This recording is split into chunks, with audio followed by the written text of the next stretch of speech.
Supreme കോടതി പാലക്കാട്, എറണാകുളം ജില്ലകളിലെ 6 പള്ളികളുടെ ഭരണനിർവഹണം orthodox സഭയ്ക്ക് അനുവദിച്ചിരിക്കുകയാണ്. നമ്മളോടൊപ്പം ഉള്ളത് സഭാ സെക്രട്ടറി അഡ്വക്കേറ്റ് ബിജു ഉമ്മനാണ്. എങ്ങനെയാണ് ഈ കോടതി വിധി നോക്കിക്കാണുന്നത്? കോടതി വിധിയെ വളരെ സന്തോഷത്തോടെയും പ്രതീക്ഷയോടെയുമാണ് ഞങ്ങൾ നോക്കിക്കാണുന്നത്. ഒന്നാമതായി, സഭാ സമാധാനത്തിന് സാധ്യതകൾ ഏറെ തെളിയിക്കുന്ന ഒരു വിധിയാണ് ബഹുമാനപ്പെട്ട സുപ്രീം കോടതിയിൽ നിന്ന് ഇന്നലെ വീണ്ടും ഉണ്ടായത്. രണ്ടാമതായി ഞങ്ങൾ ഇതിനെ കാണുന്ന ഒരു സംഗതി, 2017 സുപ്രീം കോടതിയിൽ നിന്നുണ്ടായ അന്തിമ വിധിയെ മറികടക്കുവാനുള്ള യാതൊരു കുറുക്കുവഴികളും ഇല്ല എന്ന് സംസ്ഥാന സർക്കാരിനും വിഘടിച്ചു നിൽക്കുന്ന ഞങ്ങളുടെ സഹോദരങ്ങൾക്കും വ്യക്തമാക്കുന്ന വിധിന്യായമാണ് ഈ കഴിഞ്ഞ ദിവസം സുപ്രീം കോടതിയിൽ നിന്ന് ഉണ്ടായത്. തീർച്ചയായിട്ടും ഈ കോടതി വിധിയുടെ അന്തസത്ത ഉൾക്കൊണ്ടുകൊണ്ട് തന്നെ ഒരു ശാശ്വത സമാധാനത്തിന് നിയമത്തെ അനുസരിക്കുന്നവരായി നിയമവിധേയ സമൂഹമായി ഒറ്റ ആരാധനാ സമൂഹമായി നിലനിൽക്കുവാൻ വിഘടിത സഹോദരങ്ങളെ ആഹ്വാനം ചെയ്യുവാൻ ഞങ്ങൾ ഈ വിധി ഭാഗത്തിൽ കൂടെ ആഗ്രഹിക്കുകയാണ്. അതോടൊപ്പം തന്നെ ഇതിൻ്റെ യഥാർത്ഥ സ്ഥിതി എന്താണ് എന്ന് ഇപ്പോഴെങ്കിലും സർക്കാരിന് ബോധ്യപ്പെട്ട് കാണും എന്ന് ഞങ്ങൾ വിശ്വസിക്കുന്നു.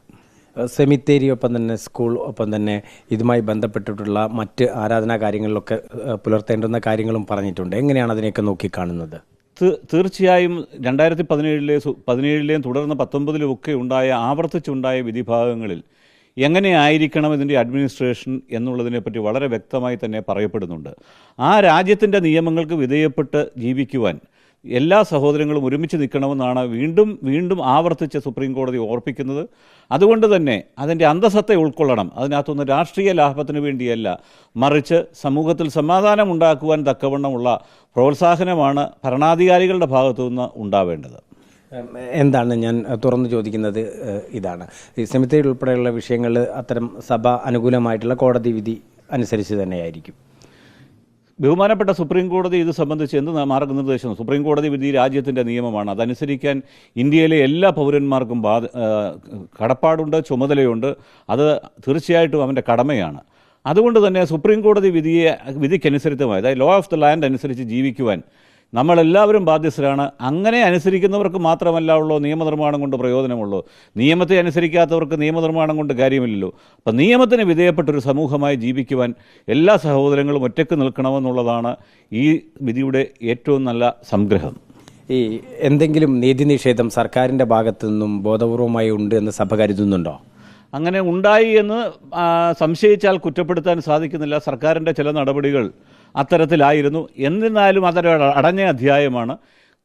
ബഹുമാനപ്പെട്ട സുപ്രീം കോടതി സർക്കാർ കൊടുത്ത, അല്ലെങ്കിൽ സർക്കാരിൻ്റെ അനുമതിയോടെ കൊടുത്തതായ അപ്പീലിൽ തന്നെ വളരെ വ്യക്തമായി എങ്ങനെ ചെയ്യണം എന്ന് മാർഗനിർദ്ദേശം നൽകിയിട്ടുണ്ട്.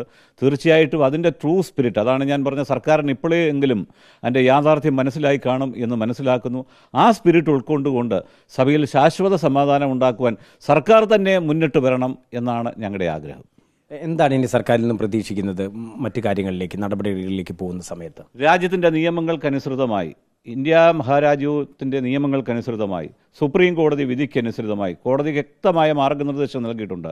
ആ മാർഗനിർദ്ദേശങ്ങൾക്കനുസരിച്ച് തീർച്ചയായും ആ വിധി നടപ്പിലാക്കി. അതുകൊണ്ടാണല്ലോ ഹാൻഡ് ഓവറിങ്ങിൻ്റെ വിഷയം, ഹാൻഡ് ഓവറിങ് കഴിഞ്ഞതിന് ശേഷം സംസാരിക്കാം എന്ന് പറയുന്നത് തന്നെ, അങ്ങനെ കമൻറ്റ് ചെയ്യുന്നത് തന്നെ രാജ്യത്തിൻ്റെ നിയമങ്ങൾ എങ്ങനെ പാലിക്കപ്പെടണം എന്നുള്ളത് സുപ്രീം കോടതി ആവർത്തിച്ച് സർക്കാരിനെ ഓർമ്മിപ്പിക്കുകയാണ്. എത്ര വേഗമുണ്ടാകുമെന്നാണ് കരുതുന്നത്? നല്ല ബുദ്ധി എല്ലാവർക്കും ഉണ്ടാകട്ടെ. എത്രയും പെട്ടെന്ന് സമാധാനം ഉണ്ടായി കാണുവാൻ ഞങ്ങളും ആഗ്രഹിക്കുന്നു. ഒപ്പം തന്നെ സുപ്രീം കോടതി പറഞ്ഞു വെച്ചൊരു കാര്യമുണ്ട്, വരുന്നത് ക്രിസ്തുമസാണ്, ഒരുമിച്ച് എല്ലാവർക്കും ആഘോഷിക്കാനാകട്ടെ എന്നുള്ളൊരു സന്ദേശം കൂടെ ആ രൂപത്തിലാണ് കോടതി പറഞ്ഞിട്ടുള്ളത്. തീർച്ചയായും ആ സ്പിരിറ്റ് ഉൾക്കൊണ്ടുകൊണ്ട് തന്നെയാണ് സുപ്രീം കോടതിയുടെ വിധിന്യായത്തിൽ ഉള്ള കമൻറ്റിൽ പറയുന്നതായ കാര്യങ്ങളുടെ യഥാർത്ഥ ട്രൂ സ്പിരിറ്റ് ഉൾക്കൊണ്ടുകൊണ്ട് തന്നെയാണ് പറയുന്നത്. ഒരുമിച്ച് ഏക ആരാധനാ സമൂഹമായി, ദൈവത്തെ, ക്രിസ്തുവിനെ ആരാധിക്കുന്ന ഒരു സമൂഹമായി മുന്നോട്ട് പോകുവാൻ ഈ വിധിന്യായം എല്ലാവരുടെയും, ബന്ധപ്പെട്ട അധികാരികളുടെയും എല്ലാവരുടെയും കണ്ണുകളെ തുറപ്പിക്കട്ടെ എന്നാണ് ഞങ്ങളുടെ പ്രാർത്ഥനയും ആശംസയും. Okay, thank you.